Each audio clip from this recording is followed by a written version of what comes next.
December month பயங்கரமான மழை அடிக்குது. நிறைய வீடுகளில் பார்த்திங்கன்னா தண்ணி கசிவு பயங்கரமாக இருக்குது. ஸோ தண்ணி கசிவு இருக்கிறதுக்காக ஒரு வீட்டை நம்ம பார்க்க வந்திருக்கோம். டேம் ப்ரூஃப் ஏற்கனவே அடிச்சிருக்காங்க, இருந்தாலும் தண்ணி கசியுது அப்படின்ற நம்ம சொல்லும்போது ஸோ என்னென்ன பிரச்சனைகள் இருக்குன்றதை நம்ம கன்சிடர் பண்ணி சொன்னோம். டேம் ப்ரூஃப்லேருந்து அடித்ததுலேருந்து எந்த கசிவும் இல்லை.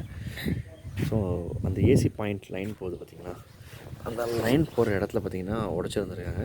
பட் அதில் உள்ள கிராக்ஸ் வழியாக தண்ணி இறங்குது. ஏசி எப்படி வைக்கக்கூடாது, ஸோ ஒரு ஸ்டாண்டோ ஒரு பலகையோ வச்சு வைக்கணும். சரிங்களா? டேம் ப்ரூஃப் அடிக்கும்போது சின்ன சின்ன விஷயங்கள் தான், மற்றபடி எந்த கசிவும் கிடையாது. ஸோ வாட்டம் தண்ணி ஒழுங்காக இருக்கணும். சின்ன சின்ன விஷயங்கள் தண்ணி மழை தண்ணி ரெய்னி சீசனில் அந்த ஹோல்ஸ்லாம் போகிறதுக்கு ஒழுங்கான ஸ்பேசஸ் கொடுக்கணும்னு சொல்லியிருக்கோம். ஸோ மழை நேரங்களில் பார்த்திங்கன்னா என்ன செய்யணும், உங்கள் வீடை மேலே மொட்டை மாடியில் கைப்பிடிச்ச வரலையும் தலையோட பராமரிக்கணும் பாருங்கள். ஸோ இந்த மாதிரி பக்கத்து வீடு இந்த மாதிரிலாம் வைக்கக்கூடாது, பாசி புரிஞ்சு.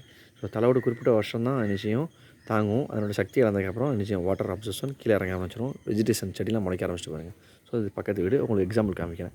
பட் நம்ம வீடு என்றைக்குமே பக்கவாக க்ளீனிங்காக டேம் ப்ரூஃப் அடிச்சிருந்தாலும் அதை மெயின்டெனன்ஸ் பண்ணியே ஆகணும். இதுபோல் உங்களுக்கும் வாட்டர் ப்ரூஃபிங் பண்ணால் சொல்லுங்கள். தூத்துக்குடி டிஸ்ட்ரிக்ஸில் பண்ணி கொடுத்துட்ருக்கோம். பெயிண்டிங் கான்ட்ராக்ட், கன்ஸ்ட்ரக்ஷன் சர்வீஸ் பண்ணிகிட்ருக்கோம்.